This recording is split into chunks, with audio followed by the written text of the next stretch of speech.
ഈശോ മിശിഹായ്ക്ക് സ്തുതിയായിരിക്കട്ടെ. പ്രിയ കൂട്ടുകാരെ, ഞാനിന്ന് നിങ്ങളുടെ മുമ്പിൽ വന്നിരിക്കുന്നത് ഒരു പ്രത്യേക ശുദ്ധീകരണ അനുഭവം ഈ കഴിഞ്ഞ ചൊവ്വാഴ്ച പ്രാർത്ഥനാ കൂട്ടായ്മയുടെ സമയത്തുണ്ടായ ഒരു അനുഭവം പങ്കുവയ്ക്കാനാണ്. നമ്മളെല്ലാവരും റോസ മിസ്റ്റിക്ക മാതാവിൻ്റെ തിരുനാളിന് വേണ്ടി ഒരുങ്ങിക്കൊണ്ടിരിക്കുകയാണ്. പലരും പലതരത്തിൽ ഒരുങ്ങുന്നുണ്ട്. പല സഹോദരങ്ങൾ എന്നെ വിളിച്ചിട്ട് പറയുന്നുണ്ട്, ഞങ്ങൾ പരിശുദ്ധ അമ്മയ്ക്ക് ഒരു പ്രത്യേക സമ്മാനം കരുതി വെച്ചിട്ടുണ്ട്. അങ്ങനെ ഓരോരുത്തരും നമ്മുടെ അമ്മയ്ക്ക് അവരവരുടെ രീതിക്ക് അനുസരിച്ചിട്ടുള്ള കാര്യങ്ങൾ ചെയ്തുകൊണ്ടിരിക്കുകയാണ്. ഈ കഴിഞ്ഞ ചൊവ്വാഴ്ച നമ്മൾ പ്രാർത്ഥനാ കൂട്ടായ്മയുടെ സമയത്ത് ഇവിടെ പ്രത്യേകമായിട്ട് ചെയ്യുന്നത് 1 മണിക്കൂർ സമയം എപ്പോഴും പറ്റാവുന്നപ്പോഴൊക്കെ ശുദ്ധീകരണ സ്ഥലത്തെ ആത്മാക്കൾക്ക് വേണ്ടി പ്രാർത്ഥിച്ചുകൊണ്ടിരിക്കും. വിശുദ്ധ ജെർത്രൂദിൻ്റെ പ്രാർത്ഥനയാണ് അവർക്ക് വേണ്ടി ഞങ്ങൾ ചൊല്ലി കാഴ്ചവെക്കുന്നത്. ആ സമയത്താണ് കർത്താവിൻ്റെ കരുണ കൊണ്ട് ചില ദർശനങ്ങളൊക്കെ കാണിച്ചു തരുന്നതും ചില ആത്മാക്കളെ കാണുന്നതുമൊക്കെ. എങ്കിലും എല്ലാം ക്ലിയർ ആവില്ല, ആരാണ് ആരുടെയാണ് എന്നൊന്നും അറിയില്ല. ചിലപ്പോൾ വന്നിരിക്കുന്നവരുടെ അടുത്ത് ഈ ആത്മാക്കൾ നിൽക്കുന്നത് കാണാം. അപ്പോഴാണ് ഞാൻ ചോദിക്കുക, നിങ്ങളുടെ ആരെങ്കിലും ഇങ്ങനെയുണ്ടോ എന്നൊക്കെ. പ്രിയ കൂട്ടുകാരെ, ഈ ദിവസങ്ങളിൽ നമ്മൾ റോസ മിസ്റ്റിക്ക മാതാവിൻ്റെ തിരുനാളിന് ഒരുങ്ങുമ്പോൾ ഞാനും കുറച്ച് പ്രത്യേകമായ രീതിയിൽ അമ്മയുടെ പെരുന്നാളിന് വേണ്ടി ഒരുങ്ങുന്നുണ്ട്. എൻ്റെ ഒരുക്കം എത്രത്തോളം പൂർണ്ണതയിലാകുമെന്ന് പറയാനൊന്നും പറ്റില്ല. ഒഴിവുള്ളപ്പോൾ ഇങ്ങനെ പ്രാർത്ഥിക്കാം, അല്ലാത്തപ്പോൾ സുഖമില്ലെങ്കിൽ പിന്നെ കിടപ്പായിരിക്കും. അങ്ങനെ ഞാനും ഒരുങ്ങുന്നുണ്ട്. പക്ഷേ പരിശുദ്ധ അമ്മ റോസ മിസ്റ്റിക്ക മാതാവ് ഈ ലോകത്ത് മൊണ്ടിക്കാരിയിൽ വന്നിട്ടുള്ളത് പ്രത്യേകമായിട്ടും അഭിഷിക്ത പുരോഹിതരുടെ സഹനങ്ങൾക്കും പാപത്തിനും പരിഹാരമായിട്ടും അവർക്ക് വേണ്ടി സഹനങ്ങൾ കാഴ്ചവെക്കണമെന്നും അതുപോലെ ലോകം മുഴുവൻ മാനസാന്തര അനുഭവം വരണമെന്നും ഉള്ള പ്രത്യേക നിയോഗത്തോടെയാണ് അമ്മ വന്നിട്ടുള്ളത്. പരിശുദ്ധ അമ്മ റോസ മിസ്റ്റിക്ക മാതാവ് നമ്മളോട് പറഞ്ഞിട്ടുള്ളത് 3 കാര്യങ്ങളാണ്: പ്രാർത്ഥന, പരിഹാരം, അനുതാപം. Prayer, sacrifice, penitence. പരിഹാര ബലിയായി തീരണം അഭിഷിക്തർക്ക് വേണ്ടി നമ്മുടെ ജീവിതം. ഓരോ അഭിഷിക്തരെയും വിശുദ്ധിയുള്ളവരായി പരിശുദ്ധ അമ്മയുടെ പ്രിയപ്പെട്ടവരാക്കി മാറ്റാൻ അമ്മ മാതാവ് നമ്മുടെ അടുത്തേക്ക് വന്നതാണെന്ന് പറയാം ചുരുക്കത്തിൽ ഈ റോസ മിസ്റ്റിക്ക മാതാവ്. അപ്പോൾ ഈ മാതാവിൻ്റെ ഈ ഒരു ആവശ്യം മനസ്സിൽ കണ്ടുകൊണ്ട് ഞാനും ഈ ദിവസങ്ങളിൽ അഭിഷിക്തർക്ക് വേണ്ടി ശക്തമായി പ്രാർത്ഥിക്കുന്നുണ്ടായിരുന്നു. എന്നും അവർക്ക് വേണ്ടി തന്നെയാണ് പ്രാർത്ഥിച്ചുകൊണ്ടിരിക്കുന്നത്. പ്രത്യേക സന്ദേശം കിട്ടിയത് കൊണ്ട് തന്നെയാണ് റോസറി ചെയ്യാൻ തുടങ്ങിയതും 24 അവേഴ്സും അവർക്ക് വേണ്ടി ജപമാല ചൊല്ലിക്കൊണ്ടിരിക്കുന്ന ഗ്രൂപ്പിനെ ഉണ്ടാക്കിയതൊക്കെ അമ്മയുടെ സന്ദേശം അനുസരിച്ച് തന്നെയാണ്. ഈ ദിവസങ്ങളിൽ 13 ദിവസം പ്രത്യേകമായും അഭിഷിക്തർക്ക് വേണ്ടി പ്രാർത്ഥിക്കുകയായിരുന്നു. അങ്ങനെ പ്രാർത്ഥിച്ചുകൊണ്ടിരിക്കുമ്പോഴാണ് ഈ ചൊവ്വാഴ്ച ഞങ്ങൾ പ്രാർത്ഥനാ കൂട്ടായ്മയിലായിരിക്കുമ്പോൾ ശുദ്ധീകരണ സ്ഥലത്തെ ആത്മാക്കൾക്ക് വേണ്ടി പ്രാർത്ഥിക്കുന്ന സമയം ആവുകയാണ്. വചനം ഇങ്ങനെ പറയുന്നുണ്ട്, ഹെബ്രായർക്കുള്ള ലേഖനത്തിൽ 12:29 ദൈവം, നമ്മുടെ ദൈവം ദഹിപ്പിക്കുന്ന അഗ്നിയാണ്. നമ്മുടെ ദൈവമാണ് അഗ്നി, ദഹിപ്പിക്കുന്ന അഗ്നിയാണ് ദൈവം. ദൈവത്തിൻ്റെ ആ അഗ്നി, ദൈവം എന്ന ആ അഗ്നി സ്വർഗത്തിലും ശുദ്ധീകരണ സ്ഥലത്തും നരകത്തിലും ഓരോ വിധത്തിലുള്ള അനുഭവങ്ങളാണ് നൽകുക. അതായത് ദൈവം എന്ന അഗ്നി സ്വർഗത്തിലും ശുദ്ധീകരണ സ്ഥലത്തും അതുപോലെ നരകത്തിലും ഓരോ വിധത്തിലുള്ള അഗ്നിയും അനുഭവമാണ് നൽകുക. സ്വർഗത്തിലെ ദൈവത്തിൻ്റെ അഗ്നി ദഹിപ്പിക്കുന്ന സ്നേഹാഗ്നി ജ്വാലയാണ്. ശുദ്ധീകരണ സ്ഥലത്തിൽ ദഹിപ്പിക്കുന്ന ശുദ്ധീകരണ അഗ്നിയാണ്, ശുദ്ധീകരിക്കുന്ന അഗ്നിയാണ്.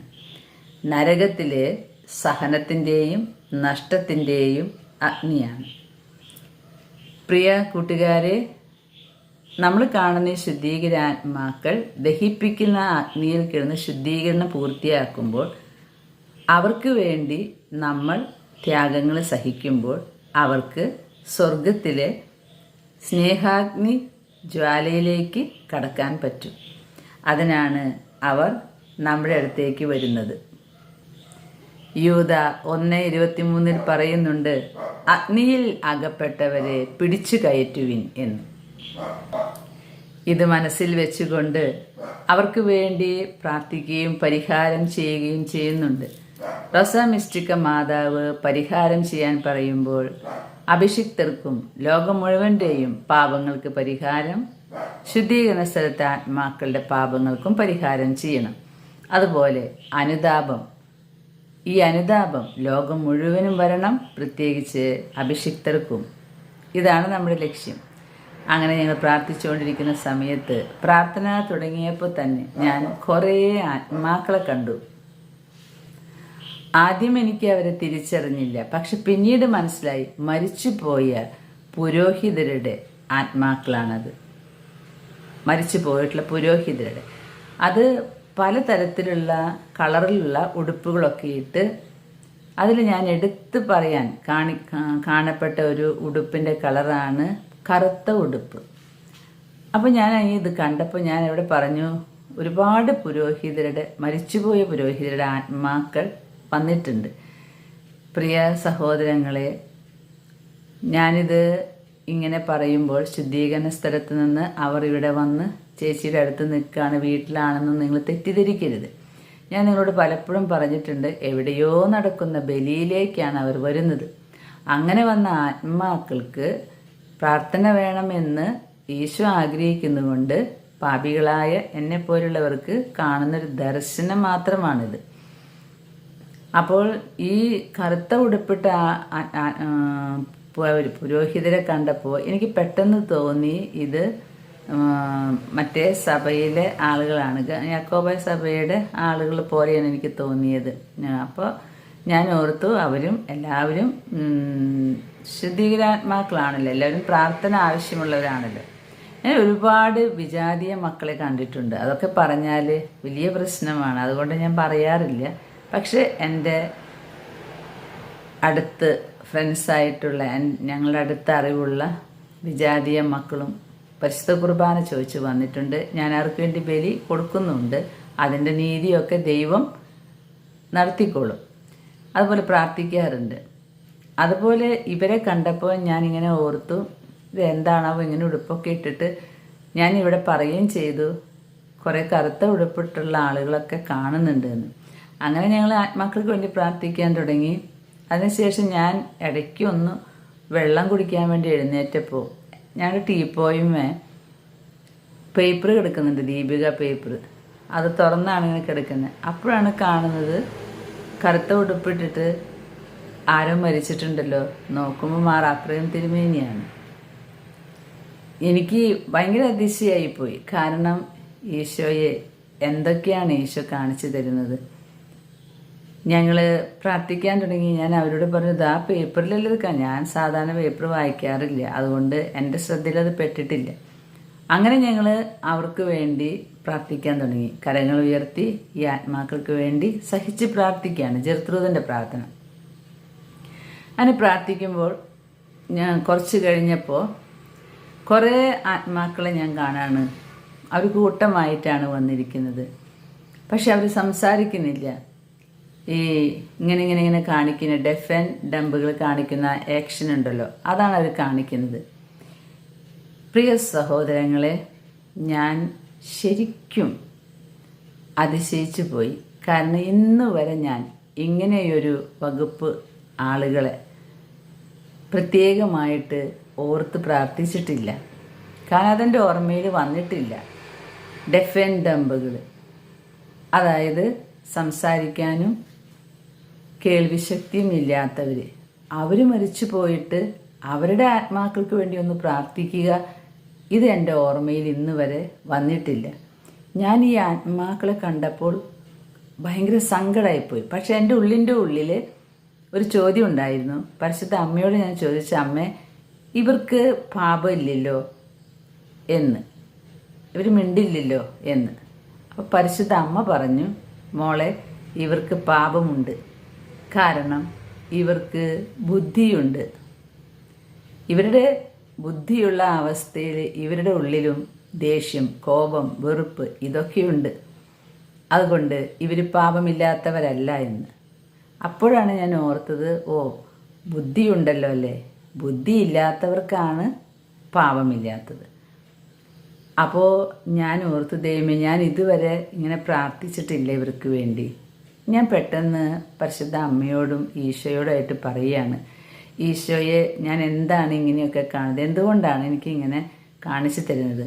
അപ്പോൾ സംസാരിക്കാൻ കഴിവില്ലാത്ത ആത്മാക്കളാണ് വന്നിരിക്കുന്നത്, അവർ കൂട്ടമായിട്ടാണ് വന്നിരിക്കുന്നത്.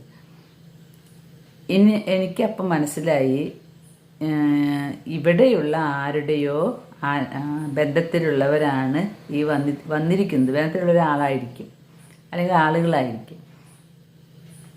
പരിശുദ്ധ അമ്മയോട് പറഞ്ഞ, അമ്മേ ഞാൻ ഈ കാണുന്ന കാര്യങ്ങളൊക്കെ സത്യമാണെങ്കിൽ ഞാൻ പ്രാർത്ഥിക്കുകയാണ് അവർക്ക്. പക്ഷെ എനിക്ക് ഒരു അടയാളം കൂടെ വേണം.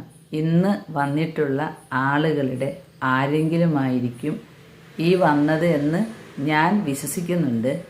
എൻ്റെ വിശ്വാസം ബലപ്പെടുത്തണമേ. അങ്ങനെ ഞാൻ പ്രാർത്ഥിക്കുന്ന സമയത്ത് ഞാൻ ഉള്ളിൻ്റെ ഉള്ളിൽ പറഞ്ഞു, ഞാൻ നിങ്ങൾക്ക് വേണ്ടി പ്രാർത്ഥിച്ചോളാം. അന്ന് തൊട്ട് ഇന്ന് വരെ ഞാൻ പ്രാർത്ഥിക്കുന്നുണ്ട് കേട്ടോ, ഇങ്ങനൊരു ആൾക്കാരെ ഓർത്തിട്ട്. ഈശോ അങ്ങനെയാണ്, നമ്മളെ ഓർമ്മിപ്പിക്കും, നമ്മുടെ ഓർമ്മയിലില്ലാത്തതൊക്കെ ഓർമ്മിപ്പിച്ച് തരും. അങ്ങനെ ഞാൻ അമ്മയോട് പ്രാർത്ഥിച്ചു. പ്രാർത്ഥന കഴിഞ്ഞു ഞാൻ ആളുകളോട് ചോദിച്ചു. അന്ന് 2 സഹോദരങ്ങൾ പുതിയതായിട്ട് വന്നിട്ടുണ്ടായിരുന്നു. അപ്പം ഞാൻ അവരോട് ചോദിച്ചു, അവരോടൊന്നല്ല ഞാൻ മൊത്തം പറഞ്ഞു, ഇന്ന് എന്താണെന്നറിയില്ല, സംസാരിക്കാൻ കഴിവില്ലാത്ത ഒരു കൂട്ടം ആത്മാക്കളാണ് വന്നിരിക്കുന്നത്. അപ്പോൾ ഇങ്ങനെയൊക്കെ ഉണ്ടായി എന്ന് പറഞ്ഞു. ഞാൻ അവർക്ക് വേണ്ടി പ്രാർത്ഥിക്കാമെന്ന് പറഞ്ഞു. പിന്നെ എനിക്ക് അവർക്ക് പാപമില്ലല്ലോ എന്ന് ചോദിച്ചു. അപ്പോൾ ഇങ്ങനെ മാതാവ് പറഞ്ഞു എന്നൊക്കെ. ആ സമയത്ത് എന്നോട് ആ കൂട്ടമായിട്ട് വന്ന ആത്മാക്കളിൽ ഒരാൾ പറഞ്ഞു, എൻ്റെ പേര് ജോസഫ് എന്നാണെന്ന്. അപ്പോൾ ഞാൻ ഈ പേര് പറയണമെന്ന് വിചാരിച്ചതല്ല, പക്ഷെ അത് പെട്ടെന്ന് പറഞ്ഞു പോയി. ജോസഫ് എന്നാണെന്ന് പറഞ്ഞു. അപ്പം എനിക്ക് ഭയങ്കര അതിശയായിപ്പോയി. ദൈവമേ ജോസഫാണല്ലേ. അപ്പം ഞാൻ പ്രാർത്ഥിക്കാൻ തുടങ്ങി. അങ്ങനെ വന്ന ആളുകളോട് ഞാൻ ചോദിച്ചു, ഇങ്ങനെ പറയുന്നുണ്ട്, നിങ്ങളുടെ ആരുടെയെങ്കിലും ബന്ധത്തിൽ ഉള്ളതാണോ ഈ ജോസഫ് എന്ന് പറഞ്ഞ വല്ലവരുണ്ടോ നിങ്ങൾക്ക് ഇങ്ങനെ ഡെഫ് ആൻഡ് ഡംബ്, സംസാരിക്കാൻ കഴിവില്ലാത്തത്? പ്രിയ കൂട്ടുകാരെ, എന്നെ ഞെട്ടിപ്പിക്കുകയും അതിശയിപ്പിക്കുകയും സന്തോഷിപ്പിക്കുകയും ചെയ്തത് ഇവരുടെ അതിലൊരു 2 പേരുടെ മറുപടി കേട്ടപ്പോഴാണ്. ഞാൻ ഈ പേര് പറഞ്ഞ ഉടനെ അവർ പറഞ്ഞു, ചേച്ചി ഞങ്ങളുടെ ആങ്ങളെയാണെന്ന്. പുതിയത് വന്ന ആളുകളാണ്. ഞാൻ അതിശയിച്ചു പോയി. ഞങ്ങളുടെ ആങ്ങളെയാണ്. അവന് സംസാരിക്കാനും കേൾക്കാനും കഴിവുണ്ടായിരുന്നില്ല. അവൻ മരിച്ചിട്ട് ചൊവ്വാഴ്ചയാണ് ഇവർ വരുന്നത്. അതിൻ്റെ പിറ്റേ ദിവസമാണെന്ന് തോന്നുന്നു ആണ്ടെത്തുന്ന ആ ദിവസം, അവൻ മരിച്ച ദിവസമാണ്. അങ്ങനെയാണ് പറഞ്ഞത്. കഴിഞ്ഞ ചൊവ്വാഴ്ചയാണ് വന്നത്. അപ്പോൾ ഡേറ്റ് എനിക്ക് ഓർമ്മയില്ല, 1-2 ദിവസത്തിന് ശേഷം അവൻ്റെ ഡേറ്റാണ് എന്ന്. എനിക്ക് ഈശോയോട് ഭയങ്കര ഒരു സന്തോഷം, ഒരു അടുപ്പം ഒന്നുകൂടെ പരിശുദ്ധ അമ്മയോട്. കാരണം ഈ പാപിയെ കർത്താവ് ആത്മാക്കൾക്ക് വേണ്ടി തിരഞ്ഞെടുത്തല്ലോ എന്നോർത്ത്. സത്യം പറഞ്ഞാൽ എനിക്ക് 61 വയസ്സായി. ഇന്ന് വരെ ഇത്രയും നാളും ശുദ്ധീകരാത്മാക്കളെ കാണുന്നുണ്ടെങ്കിലും കൂട്ടുകാരെ, ഞാൻ ഒരിക്കലും മിണ്ടാത്ത ആളുകളുടെ ആത്മാക്കളെ ഓർത്തിട്ടില്ല, അതെൻ്റെ മനസ്സിൽ വന്നിട്ടില്ല. പക്ഷെ നമ്മുടെ ദൈവം ഓരോ സൃഷ്ടികളെയും എന്തുമാത്രമാണ് സ്നേഹിക്കുന്നത്. അവരെ ഓർമ്മയില്ലാത്ത ആളുകളാണ് നമ്മളെങ്കിൽ ഓർമ്മപ്പെടുത്താൻ നമ്മെ കർത്താവ് ഇതുപോലെ കുറേ അടയാളങ്ങൾ കാണിക്കും. കർത്താവ് അടയാളങ്ങൾ കാണിച്ച് ആർക്കൊക്കെയാണോ നമ്മുടെ പ്രാർത്ഥന ആവശ്യമുള്ളത് അവർക്കൊക്കെ വേണ്ടി നമ്മെ കൊണ്ട് പ്രാർത്ഥിപ്പിക്കും. അതുപോലെ ആർക്കൊക്കെയാണോ നമ്മുടെ സഹനം വേണ്ടത് അവർക്ക് വേണ്ടി നമ്മെ കർത്താവ് സഹനങ്ങൾ തന്ന് അനുഗ്രഹിക്കും. അങ്ങനെ അവൻ്റെ പാടുപീടുകളിൽ നമ്മെ പങ്കാളികളാക്കുമ്പോൾ എൻ്റെ കർത്താവേ, എന്താണ് എൻ്റെ ജീവിതം ഇങ്ങനെ എന്ന് പറഞ്ഞ് ഈശോയെ വിഷമിപ്പിക്കരുത്. ഈശോയെ വിഷമിപ്പിക്കരുത്. ഈശോ പാടുപീടുകൾ സഹിച്ചിട്ടുണ്ടെങ്കിൽ നമ്മളും ഒപ്പം പാടുപീടുകൾ സഹിക്കണം. എന്നിട്ട് ആത്മാക്കളെ നേടിക്കൊടുക്കണം. അത് മരിച്ചവരെയും ജീവിച്ചിരിക്കുന്നവരെയും പാപികളെയും രക്ഷപ്പെടുത്തണം. ഇത് പറയുമ്പോൾ പാപികളുടെ രക്ഷയ്ക്ക് വേണ്ടിയാണോ ഈ ചേച്ചി എന്ന് പറയരുത്. പാപികളുടെ രക്ഷയ്ക്ക് വേണ്ടിയല്ല മനുഷ്യർ. പാപികളുടെ രക്ഷയ്ക്ക് വേണ്ടി വന്നവൻ ഈശോയാണ്. പാപപരിഹാര ബലിയായി തീർന്നു. പക്ഷേ അവൻ്റെ മുറിവുകളിൽ, അവൻ്റെ പാടുപീടുകളിൽ ബാക്കിയുള്ളത് അവൻ നമുക്കാണ് തന്നിരിക്കുന്നത്. ഒരു ബലി കർത്താവ് അർപ്പിച്ചു. മനുഷ്യൻ്റെ ആകെ മൊത്തമായിട്ടുള്ള ആ പാപത്തിൽ നിന്ന് രക്ഷപ്പെടുത്തി സ്വർഗവാതിൽ നമുക്കായി തുറന്നു തരാൻ. പിന്നീട് നിന്റെ അനുദിന പാപങ്ങളുടെ, വീണ്ടും വരുന്ന പാപങ്ങളുടെ പരിഹാരം അത് കർത്താവ് പരിശുദ്ധ കുർബാനയോട് ചേർത്ത് നമ്മുടെ സഹനങ്ങളിലൂടെ തന്നെയാണ് അതില്ലായ്മ ചെയ്യാൻ ആഗ്രഹിക്കുന്നത്. അങ്ങനെ സഹനബലിയായിട്ടാണ് ആത്മാക്കളെ നേടാൻ കഴിയുള്ളൂ. ഞാൻ ഈ ഒരു അപൂർവമായ കാഴ്ച എന്ന് വേണമെങ്കിൽ പറയാം. അത് റോസ മിസ്റ്റിക്ക മാതാവിൻ്റെ ദിവസങ്ങളിൽ എനിക്ക് തന്ന ഒരു അനുഗ്രഹമാണ് എന്നാണ് ഞാൻ വിശ്വസിക്കുന്നത്. ഇങ്ങനെ പുരോഹിതരുടെ ആത്മാക്കളെ കാണിച്ചു തരികയും ബ്ലാക്ക് ഉടുപ്പ് കാണിച്ചു തന്നിട്ട് അപ്പോൾ നോക്കുമ്പോഴാണ് അപ്രയം തിരുമേനി മരിച്ച ഒരു ന്യൂസ് പേപ്പർ ഞാൻ കാണുന്നത്. ഒരു പക്ഷേ മരിച്ചവരെയൊക്കെ ഇങ്ങനെ ഇടയ്ക്കിടെ ഓർമ്മപ്പെടുത്തി തരും. ആളുകളെയൊന്നും മനസ്സിലാകുന്നില്ല. അത് കാണാം, പക്ഷെ ആരാണ് എന്താണെന്ന് അറിയില്ല. ഇതുപോലെ തന്നെയാണ് ഞാൻ മാർപ്പാപ്പ മരിക്കുന്നതിനേക്കാൾ മുൻപ് ഉണ്ടായൊരു ദർശനവും നിങ്ങളോട് പറഞ്ഞിരുന്നു. എന്തോ കർത്താവിന് എന്തൊക്കെയോ നമ്മളിൽ നിന്ന് ആവശ്യമുണ്ട്. അത് വേറൊന്നുമല്ല, പ്രാർത്ഥന, പരിഹാരം. ഓരോ മക്കളും അനുദപിക്കണം. ഇത് തന്നെയാണ് റോസ മിസ്റ്റിക്ക മാതാവും നമ്മളോട് വന്ന് പറയുന്നത്. നമ്മുടെ ജീവിതം സഹന ബലിയായിട്ട് നമ്മൾ കാഴ്ച കൊടുക്കണം. ഓരോ സഹനങ്ങളും പാപികളുടെ മാനസാന്തരത്തിനും, അതായത് പെനിറ്റൻസ്, അനുതാപത്തിന്, അതുപോലെ പാപങ്ങൾക്ക് പരിഹാരമായിട്ട്, അതാണ് സാക്രിഫൈസ്, അവർക്ക് വേണ്ടി പ്രാർത്ഥിക്കാനായിട്ട് പ്രേയർ.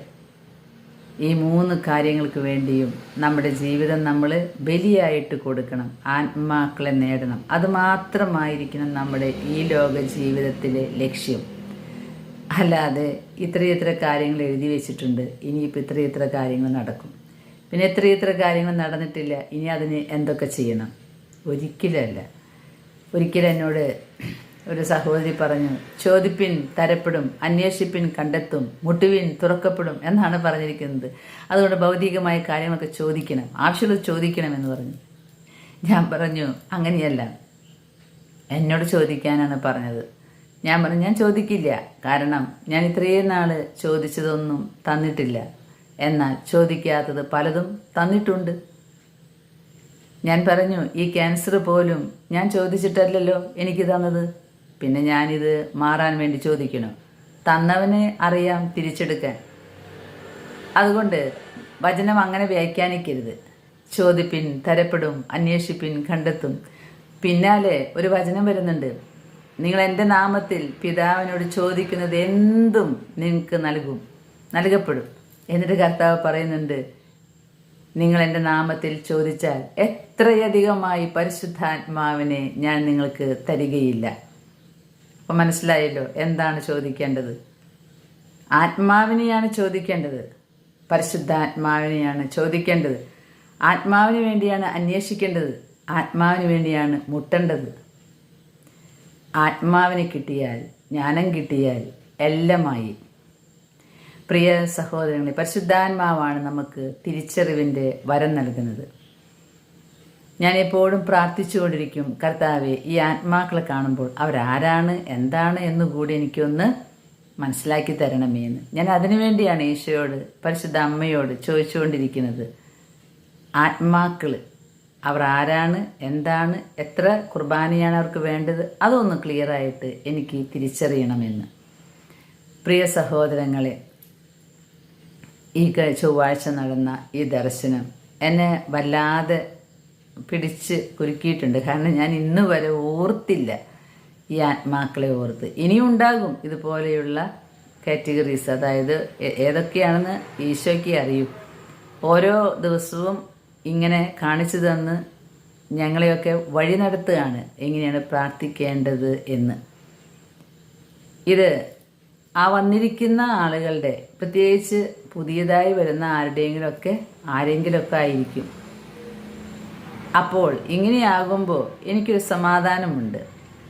ഇതൊന്നും നമ്മുടെ തോന്നലല്ല, ഇതൊക്കെ ഉണ്ടാക്കി പറയുന്നതല്ല എന്ന് എനിക്ക് പറഞ്ഞ് വിശ്വസിപ്പിക്കേണ്ട കാര്യമില്ല. ഈശോ തന്നെ അതിൻ്റെ ഒരു ക്ലാരിഫിക്കേഷൻ കൊടുക്കുകയാണ്. കാരണം ഞാൻ അറിയാത്ത ആളുകളാണ് വന്നിരിക്കുന്നത്. ഒരിക്കലും ഞാൻ അവരെ കാണുകയോ അങ്ങനെയൊക്കെ ചെയ്യാത്ത ആളുകളാണ് വന്നിരിക്കുക. അവരുടെയാണ് ഈ ആത്മാക്കൾ വരുന്നത്. ഞാൻ ഒന്നുകൂടെ നിങ്ങളോട് പറയുകയാണ്, മരണത്തിന് ശേഷം ഒന്നുമില്ല എന്ന് പറയുന്നവരോട് ഞാൻ പറയുകയാണ്, മരണത്തിന് ശേഷം സ്വർഗമുണ്ട്, നരകമുണ്ട്, ശുദ്ധീകരണ സ്ഥലമുണ്ട്. അന്ത്യവിധിയോടുകൂടെ ശുദ്ധീകരണ സ്ഥലം ഇല്ലാതാകും. പിന്നെ സ്വർഗവും നരകവും മാത്രമായിരിക്കും. ഈ ശുദ്ധീകരണ സ്ഥലത്ത് നിന്നും സ്വർഗത്തിലേക്ക് പോകാനാണ് നമ്മൾ ഓരോരുത്തരും കഷ്ടപ്പെട്ട് ജീവിതത്തെ ക്രമപ്പെടുത്തണമെന്ന് പറയുന്നത്. ഇത് തന്നെയാണ് ഈശോയുടെ രണ്ടാം വരവിനുള്ള ഒരുക്കം എന്ന് പറയുന്നത്. നമ്മുടെ ജീവിതം നമ്മൾ സ്നേഹത്തിൽ അടിയുറപ്പിച്ച് ജീവിക്കണം. ഈശോയുടെ കൽപ്പനകൾ പാലിക്കണം. പരിശുദ്ധ കുർബാനയാണ് എല്ലാത്തിൻ്റെയും പരിഹാരം. പരിശുദ്ധ ജപമാലയാണ് അടുത്ത ആയുധം. ദിവ്യകാരുണ്യ ആരാധനയാണ് ജീവിച്ചിരിക്കുന്നവർക്കും മരിച്ചവർക്കും ഏറെ ആശ്വാസം നൽകുന്നതും. സഹനമാണ് പെട്ടെന്ന് ശുദ്ധീകരാത്മാക്കൾക്ക് ആശ്വാസം കിട്ടുന്ന സൂത്രവഴി. നമ്മളെടുക്കുന്ന സഹനമാണ് നമ്മുടെ തന്നെ വിശുദ്ധീകരണത്തിനുള്ള സൂത്രവഴി. നമ്മൾ ഏറ്റെടുക്കുന്ന സഹനമാണ് സ്വർഗവാതിൽ തുറന്നു കിട്ടാനുള്ള കുറുക്കുവഴി. സ്വർഗത്തിൻ്റെ താക്കോലാണ് സഹനമെന്ന് വേണമെങ്കിൽ പറയാം. പ്രിയ സഹോദരങ്ങളെ, സംസാരിക്കാനും കേൾക്കാനും കഴിവില്ലാത്ത പാവപ്പെട്ട മക്കൾ മരിച്ചു പോയിട്ടുണ്ട്. അവരെ നമുക്ക് എന്നും ഓർക്കണം, മറക്കരുത്. അതുപോലെ ജീവിച്ചിരിക്കുന്ന പുരോഹിതർക്ക് വേണ്ടിയാണ് ഞാൻ എന്നും പ്രാർത്ഥിക്കാറ്. ഒരിക്കലും ഇങ്ങനെ കൂട്ടമായിട്ട് മരിച്ചുപോയ പുരോഹിതരുടെ ആത്മാക്കൾക്ക് വേണ്ടി പ്രാർത്ഥിക്കാറില്ല. എന്നാൽ എൻ്റെ പേഴ്സണൽ കണക്ഷനിലുള്ള മരിച്ചു പോയിട്ടുള്ള പുരോഹിതരെ ഞാൻ എന്നും സമർപ്പിച്ച് പ്രാർത്ഥിക്കും. ഇത് കൂട്ടമായിട്ട് പൊതുവായിട്ട് ഞാനിങ്ങനെ മരിച്ചുപോയ പുരോഹിതരുടെ ആത്മാക്കൾക്ക് വേണ്ടി എന്ന് പറഞ്ഞ് പ്രാർത്ഥിക്കാറില്ല. പക്ഷേ ഈ ദർശനം കണ്ടതിൻ്റെ അടുത്ത ദിവസം മുതൽ കുർബാനയിൽ ഞാൻ ഒരു ഇൻറ്റൻഷൻ കൂടി വെച്ചു. മിണ്ടാൻ കഴിയാത്ത, കേൾക്കാൻ കഴിയാതെ മരിച്ചു പോയിട്ടുള്ള ശുദ്ധീകരാത്മാക്കൾക്ക് വേണ്ടി, അതുപോലെ മരിച്ചുപോയ എല്ലാ അഭിഷിക്ത പുരോഹിതർക്ക് വേണ്ടി കുർബാനയിൽ കാഴ്ച കൊടുക്കുകയാണ്. നമുക്ക് ഓരോരുത്തർക്കും ഇതുപോലെ കുറേ അനുഭവങ്ങൾ പലർക്കും ഉണ്ടായിട്ടുണ്ട്. എനിക്കെല്ലാം ഇവിടെ പോസ്റ്റ് ചെയ്യാൻ സമയവും ആരോഗ്യവും കിട്ടുന്നില്ല. അതുകൊണ്ടാണ് എല്ലാം ഞാൻ കുറേശ്ശെ ഓരോ അനുഭവം ഓരോരുത്തരുടെ പങ്കുവയ്ക്കാം. കാരണം എനിക്ക് മാത്രമൊന്നുമല്ല ഇങ്ങനത്തെ അനുഭവങ്ങൾ ഉണ്ടാകുന്നത്. ഒരുപാട് ആളുകൾക്ക് എന്നേക്കാൾ ശക്തമായ അനുഭവങ്ങൾ ഉണ്ടാകുന്നുണ്ട്. പറയുന്നില്ല എന്നുള്ളൂ. പ്രിയ സഹോദരങ്ങളെ, നമുക്ക് ഇന്നു മുതൽ ഓർക്കാം, ഈ വകുപ്പിൽപ്പെട്ട ആത്മാക്കളെ മറക്കാതെ ഈശോയുടെ തിരുരക്തം അവർക്ക് ആശ്വാസത്തിനായി ഒഴുക്കണമേ എന്ന് പരിശുദ്ധ കുർബാനയിൽ നമുക്ക് കാഴ്ചവെക്കാം. നമ്മുടെ മാലാഖ ചുമന്നുകൊണ്ടു പോകുന്ന കാഴ്ചക്കൊട്ടയിൽ ആദ്യത്തെ നിയോഗം നമ്മുടെ പാപമാണെങ്കിൽ, പാപം നിറഞ്ഞ ഹൃദയമാണെങ്കിൽ, അടുത്ത നിയോഗം ശുദ്ധീകരാത്മാക്കളാണ്. ഇനി ശുദ്ധീകരാത്മാക്കൾക്ക് വേണ്ടി പ്രാർത്ഥിക്കുമ്പോൾ ഇവരെ കൂടി നിങ്ങൾ ഓർക്കണമേ, മറക്കരുത്. പരിശുദ്ധ റോസ മിസ്റ്റിക്ക മാതാവിൻ്റെ തിരുനാളിന് വേണ്ടി ഒരുങ്ങാം നമുക്ക്. ഈ ദിവസങ്ങളിൽ അമ്മ കാണിച്ചു തന്ന ഈ ഒരു ദർശനം അമ്മയുടെ വലിയ സമ്മാനമാണ്, എനിക്ക് കിട്ടിയ സമ്മാനമാണ് എന്നാണ് ഞാൻ വിശ്വസിക്കുന്നത്.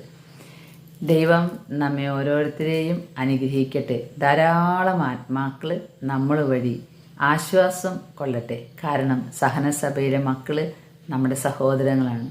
നമ്മൾ ഇവിടെ സഹിക്കുന്നത് അവർക്ക് വേണ്ടി കൂടിയും പകർത്തു കൊടുക്കണമേ എന്ന് ഞാൻ നിങ്ങളോട് യാചിക്കുകയാണ്, ശുദ്ധീകരാത്മാക്കൾക്ക് വേണ്ടി. ദൈവം നമ്മെ അനുഗ്രഹിക്കട്ടെ. ആമേൻ.